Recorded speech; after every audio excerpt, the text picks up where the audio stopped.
We need to look at this misconception because it's common, is counterproductive, and even dangerous.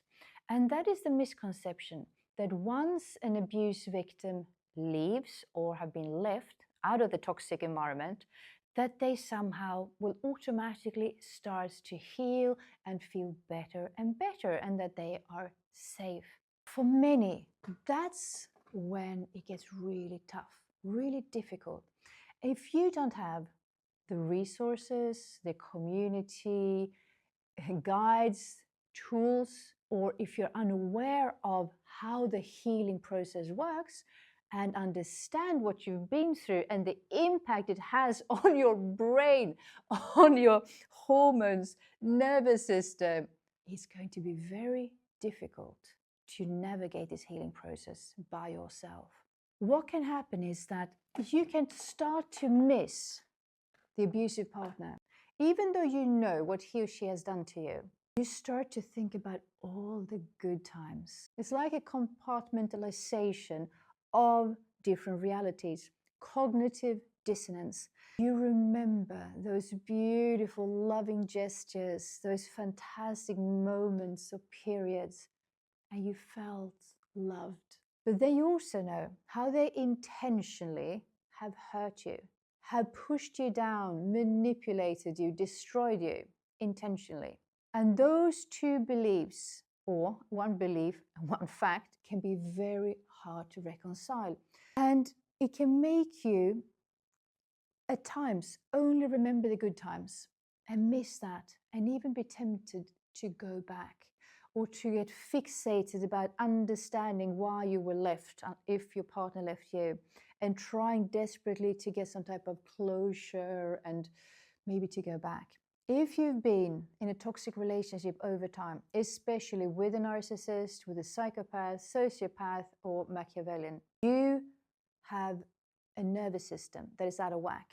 You have hormones that are completely mixed up. It's like a devilish cocktail of different stress hormones mixed with the feel-good hormones as well. And that is addictive on a physical level as well. You're going to have withdrawals because that abuse cycle of intermittent good times and bad times, the nice reinforcing behavior with that abusive behavior, that creates this cocktail that you've become addicted to.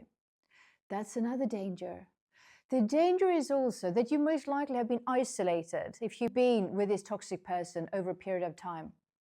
And now you don't have a support network. You don't have those friends or family acquaintances. You might even have stopped working or isolated yourself at work as well. Having spent years with a narcissist, the self-doubt, insecurity, self-loathing that you might feel is overwhelming. And it's easy to go into depression. It's easy to start to doubt yourself because you've been so used to listening to the narcissist, the psychopath, because they have always had this image of, I know what's best for you. And if you've been with them long enough, that's been internalized. And it's like you're looking for someone else for validation of your experienced reality. Is this really true? Is this what's actually happening? Is this what I'm experiencing? Did I remember correctly? Am I reading the clues properly? Is this okay? Is this not? Am I going crazy? You have self-doubt. Am I the problem? What could have I done differently? And then you have the self-blame, starting to blame yourself for having fallen for the narcissist in the first place. You should have known better, or for having stayed so long, or for not having tried enough, having filed charges or not having filed charges. You have all of that. You have the victim blaming that happens to a lot of people that have been in abusive relationships. Why didn't you get it? Why did you stay so long? You should have known. It takes two to tangle. I mean, he seemed, or she seemed like a really nice person. What are you talking about? And the feeling of not being understood. The fact is that unless a person themselves has been in a close relationship, either through family, romantic relationship, or at work with a narcissist, they cannot understand it, or unless they have studied it properly, intensively, they will never understand what they are like. So you might look like the suspicious one, like you making it up. And that together with your low self-esteem, they're going to get these vibrations off from you that you feel like you're not sure about what you're saying, and they're going to get suspicious and they're going to pull away.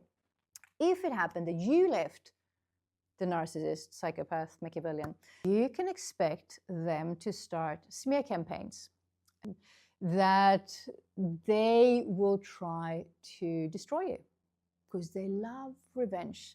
And depending on if it is more of an overt or a covert version, you can either get these full-on threats as well, public displays of attacking you. If it's more of a covert person, you can get the most subtle ones. You might even realize that that's what they're doing.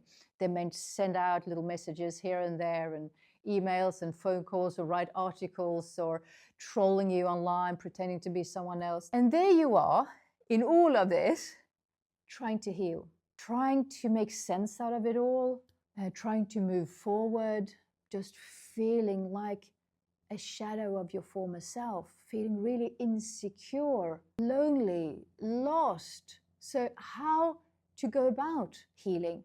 It doesn't happen automatically with time. It can fester and spread and become worse if you don't actively work on it. So I can deeply, warmly recommend that you actively start your healing journey with guidance, with support, with the right tools, and to do it holistically. And that means including your body in the healing process as well. Because a lot of emotional trauma, it gets stuck in the body. We get stuck in a fight, flight, freeze, or fawn mode. And to release that, we need to include our bodies as well in the healing process. We need to include our subconscious mind. Often it's not enough to just go and talk to a therapist about what's happened. Sometimes that can make it worse because you can just relive that trauma over and over, and it doesn't help you to break free and to really heal. Let's be honest, it takes time, it takes commitment, it takes persistence to heal. If you have all the right tools, you have the right community, you have guidance, support, it will take less time, it will be more effective, and you will heal deeper. I can warmly recommend that you join my 16-week Narcissistic Abuse Recovery Program. It's holistic, as in we work on mind, body, spirit. And there is group support, there's community. We also have live Q&A meetings, initially priced at $1,500. Now, I have just made the decision to offer my programs and community on a pay-what-you-can basis. Because I know that many people, probably most people that have spent a long time in an abusive relationship, have become broke. Because one of the abuse tactics that many narcissists, psychopaths, Machiavellians use is financial abuse. And they're so good at it that they leave a lot of their victims completely broke afterwards. And I feel that healing should be a right, not a privilege. So welcome you to come and join our program, our community, and when you can, what you can, give back. I trust that you will do that, so that we can continue this movement of offering help to people when they need it. Even when you're at rock bottom and you're broke, there's still help available. Thank you for watching.